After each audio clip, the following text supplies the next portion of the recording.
News 7 Tamil, பொறுப்பும் பொது நலமும். இன்றைய சிறப்பு விருந்தினர் பகுதியில் நாம் சந்திக்கவிருக்கும் நபர் பிரபல நாடக நடிகர், திரைப்பட நடிகர் திரு S.V. சேகர் அவர்கள். அவருடன் இயக்குனர் சிகரம் பாலச்சந்தர் அவர்களின் நீங்காத பல நினைவுகளை நம்முடன் பகிர்ந்து கொள்ள இருக்கிறார். அவரை வரவேற்கலாம். வணக்கம் சார். வணக்கம் சார். இயக்குனர் சிகரம், அந்த ஒரு வார்த்தையிலேயே எல்லாருக்கும் தெரிஞ்சிடும் அவர் எவ்வளோ பெரிய ஒரு இயக்குனர் அப்படின்னு சொல்லி. முதல்ல நீங்களும் அவருடைய இயக்கத்தில் தானே நடிக்கிறதுக்கு வந்தீங்க. அந்த அனுபவங்கள் பற்றி சொல்லுங்கள். எனக்கு அவரை 64வது வருஷத்துலேருந்தே பழக்கம். அது நான் பிகாஸ் என்னுடைய தந்தை அப்போது நாடகங்கள்லாம் போட்டுக்கிட்டு இருந்ததை, அந்த மாதிரி ஒரு காலகட்டம் அது. அப்போது நிறைய அந்த ட்ராமாக்கெலாம் வருவார். நான் அப்போது திரு ஸ்ரீகாந்த், நடிகர் ஸ்ரீகாந்த் எங்கள் வீட்டில் தான் தங்கிட்டு இருந்தார். என் தந்தை இப்போது இலங்கையில் வேலை செய்துக்கிட்டு இருந்த காரணம், என் சித்தப்பாவும் அப்போது விவேகா ஃபைன் ஆர்ட்ஸ் கிளப்புங்கிற சோடி ட்ரூப்பில் ஸ்டேஜ் டைரக்டராக ஒர்க் பண்ணிகிட்டு இருந்தார். ஸோ எனக்கு அப்போ ஸ்கூல் படிக்கிற டயத்தில் சாயங்காலம்னா எங்கள் அப்பா அம்மாவும் சிலோனில் இருப்பாங்களா, இங்கே ஜாலியாக இருக்கும். சித்தப்பா ட்ராமாவுக்கு போயிடுவார். அப்போ நான் என்ன பண்ணுவேன், ஸ்ரீகாந்தோட பாலச்சந்தர் சார் ட்ராமாவுக்கு போயிடுவேன். ஒரு 4:30 மணி 5 மணிக்கெலாம் போயிடுவேன். அங்கே போனால் அங்கே அவர் முன்னாடியே இருப்பார். அவர் அங்கே இருந்து இங்கே கட்டம் போட்டு ஸ்டேஜில் என்னெல்லாம் பண்ணணும், எந்த சீனுக்கு எந்த ப்ராப்பர்ட்டி போகணும், டிஃப்ரெண்ட் டிபார்ட்மெண்ட் பீப்புள் இருப்பாங்க. இருந்தால் கூட அத்தனையும் மெட்டிகுலஸாக பார்த்துக்கிட்டே இருப்பார். ஒரு ட்ராமா 2 ட்ராமா இல்லை, நான் எத்தனை ட்ராமா போனாலும் எத்தனை ட்ராமாலையும் அவர் பார்ப்பேன். அதுக்கு பிறகு பாதி சில நிறைய ட்ராமா ஆர்கெஸ்ட்ரா பிட்டில் உட்காந்து, அப்போ மியூசிக் டைரக்டர் வி குமார், அப்போது ஆர்கெஸ்ட்ரா பிட்டில் உட்காந்து பார்ப்பேன். அப்படி இல்லைன்னா சில ட்ராமா சைட்லேருந்து நான் பார்ப்பேன். எனக்கு அப்போது எஸ்விங்க ட்ராமா பையங்கிற ஒரு சின்னது, அப்போ எனக்கு ஒரு 14 வயசு. அதனால் ஒரு பெரிய தெரியும் எனக்கு ஸ்டேஜில் எங்கெங்கே நிற்கணும், எங்கே நின்னா இடைஞ்சலாக இடங்கிறதெல்லாம் தெரியும். அதனால் பட் அதன் பிறகு 69 மெட்ராஸில் விவித் பாரதி வந்தபோது I did the first radio commercial as a sound recordist. அதன் பிறகு டைரக்டர் பாலச்சந்தருடைய படங்களை தொடர்ந்து நான் விளம்பரம் பண்ண ஆரம்பித்தேன் ரேடியோவில். அது it is a 10 minutes sponsor programme. அப்படியே ஒரு gist of the film, artist interview with a commercial எல்லாம் மிக்ஸ் பண்ணி நான் கண்டினியூஸாக 4 வருஷம் all India best radio programme producer award வாங்கினேன். அதில் ஒன்று தப்பு தாளங்கள், அப்புறம் இன்னொன்று அபூர்வ ராகங்கள் 2 படம், அப்புறம் ஒன்று 2 கணசு வேறு ஒரு கன்னட படம், ஒரு வேறு படம் வாங்கினேன். ஸோ அந்த காலகட்டத்திலலாம் ஷூட்டிங்க்கு ரெகுலராக நான் போவேன். ஷூட்டிங் போகும்போது அப்போ லோகோ ஒரு நிமிஷம் அப்படின்ட்டு கேமராமேன் சொல்லிட்டு எங்கிட்ட தோளில் கை போட்டு டிஸ்கஸ் பண்ணுவார். ஸோ எனக்கு அப்போது எவ்வளோ பெரிய ஆர்டிஸ்ட் இருக்காங்க, நம்மளோட நின்று நம்மளோட டிஸ்கஸ் பண்ணுறாருங்கிற ஒரு பெரிய ஒரு திமிருன்னு வச்சுக்கோங்களேன், அது இருக்கும். அதன் பிறகு நிழல் நிஜமாகிறது படத்தில் ஒரு என்ன அந்த கேஸ்ட் பண்ணுறதுக்காக கூப்பிட்டபோது காலையில் போய் ஸ்டில்லாம் எடுத்துக்கிட்டேன். அப்புறம் இந்த படத்தில் ஒரு ரோல் இருக்குடா, நீ பண்ணணும். இல்லை சார் வேணாம் சார், எனக்கு பயமாக இருக்குது. நான் ஸ்டேஜில் ஏதோ டைலாக் டெலிவரி பண்ணிகிட்ருக்கேன் வழி, என்னால் நடிக்க முடியுமாலாம் தெரியல. பின்ன எதுக்கிட்ட காலங்காலத்தில் ஃபோட்டோ எடுத்துனேன். நான் ஃபோட்டோ எடுத்துன்னு ரொம்ப நாள் வச்சு கூப்பிட்டிங்களேன்னு வந்தேன் அப்படின்னு. அந்த அளவுக்கு நமக்கு.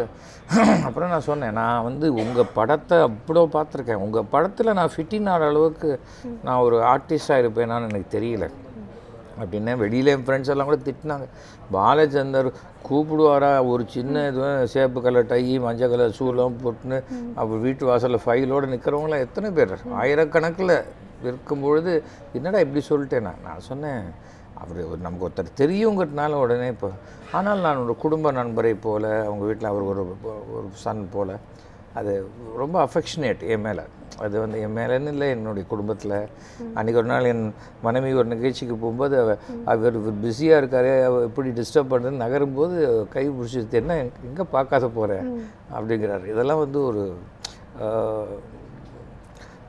எல்லாவற்றையும் தாண்டி ஒரு நல்ல மனிதர், மிகச்சிறந்த மனிதர்.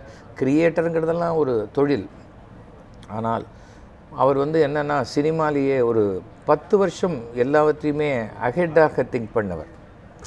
சாதாரணமான அப்படி அவ்வளோ சுலபமாக இருக்காது. ஏன்னா பழைய விஷயங்களை பேசுகிறவங்க நிறைய பேர் இருப்பாங்க, பழைய கலாச்சாரம், இவ்வளவு அழுத்தமான கதாபாத்திரம். அதாவது ஒவ்வொரு விஷயமுமே அவர் சொன்னது அப்படியே சுளீர்னு இருக்கும்.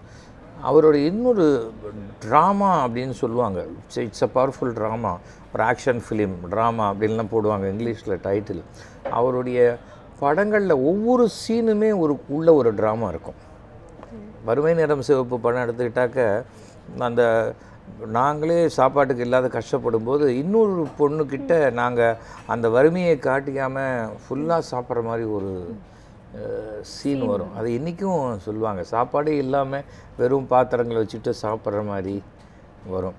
அதே சமயம் அவள் வீட்டுக்கு அழைச்சிட்டு போய் எங்களை சாப்பாடு போடும்போது சாப்பிடணும்னு நினைக்கும் போது பார்த்தா அவங்களுடைய பாட்டி இறந்து போனோன்னு சாப்பிட முடியாத ஒரு பிகாஸ் யதார்த்தமான பல விஷயங்களை மிக அழுத்தமாக பதிவு செய்யக்கூடிய ஒரு இயக்குனர்.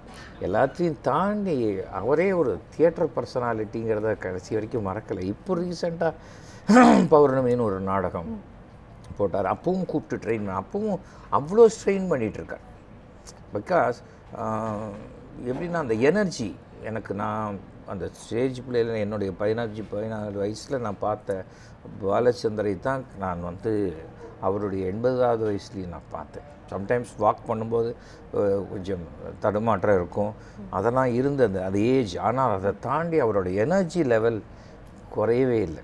டெலிவிஷன் சீரியல்ஸ் பண்ணும்போதும் சரி, அவருடைய கேரக்டரைசேஷன் அப்போ உட்காந்து பண்ணு அப்படிம்பாரு, சொல்லி முடிக்கிறதுக்குள்ளே ஏந்து அங்கே வந்துடுவார். என்னடா பண்ணுற அப்படின்ட்டு வந்து அவர் வந்து பெர்ஃபார்ம் பண்ணி காமிப்பார். இங்கே வை, கையை இப்படி வை, இங்கே பாரு, எங்கே இருக்க கேமரா, யாருக்கு பெர்ஃபார்ம் பண்ணுற நீ, இதெல்லாம் ஸ்டேஜ் பிளே நினச்சியா? யாராக இருந்தாலுமே இது சொல்லி கொடுக்குற விஷயம் இருக்குல்ல, அது வந்து பிரம்மாண்டம். இன்றைக்கி கமலஹாசன் என்ற மிகப்பெரிய ஒரு நடிகன் உருவாகியிருக்காருன்னா அதுக்கு காரணம் பாலச்சந்தர் அவர்கள் தான். தவிர அவங்க ஃபேமிலியிலேயே எல்லாருமே, புஷ்பாலிருந்து எல்லாருமே எனக்கு பழக்கம். எந்த நிகழ்ச்சியாக இருந்தாலும் நான் எங்கள் கூடிய ஃபேமிலியோடு நான் போகிறதே ரொம்ப ரேர். ஏன்னா நான் கிளம்பும்போது என் ஒய்ஃபு, என்னுடைய அவங்க ஃப்ரெண்டு ஃபங்க்ஷன்பாங்க, டாக்டர், சன்னு, வேறு நாங்கள் எல்லாருமே சேர்ந்து போடணுன்னா அது பாலச்சந்தர் வீட்டு ஃபங்க்ஷனாக இருக்கும், அல்லது சாருஹாசன் வீட்டு ஃபங்க்ஷனாக இருக்கும். அப்படி ரொம்ப க்ளோஸ் சில விஷயங்கள் தான். அவருடைய நான் அந்த சதாபிஷேகம் 80வது பிறந்த நாளைக்கு போனது மறக்க முடியாத விஷயம். வயது எல்லாருக்குமே, ஒரு இறப்பு என்பது மனிதனாக பிறந்த எல்லாருக்குமே உண்டு. ஆனால் ஒரு சரித்திரம் படைத்து விட்டு இறந்திருக்காருன்னா அது ஒரு டைரக்டர் பாலச்சந்தரை சொல்லலாம். அவரும் வந்து நடிகர்களுக்கு என்றைக்குமே இறப்பு கிடையாதுன்னு சொல்லுவோம். ஏன்னு சொன்னால், எங்கள் அப்பா இறந்து போய் 11 வருஷம் ஆச்சு. இன்றைக்கும் ரோஜா படம் போடும்போது எங்கள் அப்பாவை நான் லைவாக நான் பார்க்குறேன். அந்த அந்த ஸ்க்ரீனில் பார்க்கும்போது எனக்கு அவ்வளோ ஒரு ஃபீல் இருக்குது. அதே போல் அவர் அந்த உத்தம வில்லன்கிற படத்தில் நடித்து முடிச்சு கொடுத்துட்டார் அந்த படத்தை. அவர் என்றைக்குமே அவருடைய க்ரியேஷன் சினிமாவில் பார்த்தீங்கன்னா ரிசர்ச் பண்ணுற மாதிரி தான் இருக்கும். ஒரு பொண்ணு போய் தாலியை தூக்கி இதில் உண்டியில் போட்டுருவா. எங்கள் பிளாக் அண்ட் ஒயிட் ஃபிலிம் காலத்தில் அப்போவே.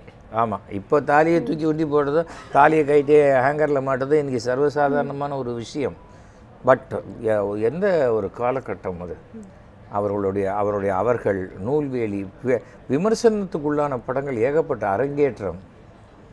வறுமைக்காக ஒரு பொண்ணு வந்து ஒரு குடும்பத்துக்காக விபச்சாரத்துக்குள்ளே போயிட்டா, ஆனால் அதை சிம்பத்தியோடு கிரியேட் பண்ணார். எதிர்ப்புகள் ஏகப்பட்டது வந்திருக்கு, ஆனால் ஒவ்வொரு படத்திலும் சமுதாய கருத்துக்களை வந்து ரொம்ப ஆணித்தரமாக அவர் சொன்னார்.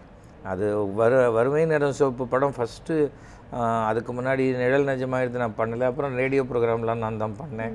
அதன் பிறகு நினைத்தாலே எனக்கும் படம்.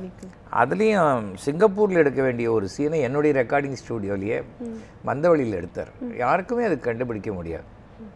பிகாஸ் அந்த அளவுக்கு ஒரு பேட்ச் ஒர்க் பண்ணுவார். அரங்கேற்றம், அபூர்வ ராகங்கள்லாம் பார்த்தா ஒரே வீட்டில் எடுப்பார். ஆனால் 4 வீடு சினிமாவில் பார்த்தா அது 4 வீடாக தெரியும்.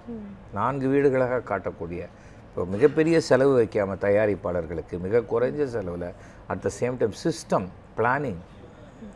அவர் இன்றைக்கி இவ்வளோ சீன்னா அந்த சீனை அப்படி கரெக்டாக முடிக்கக்கூடியவர்.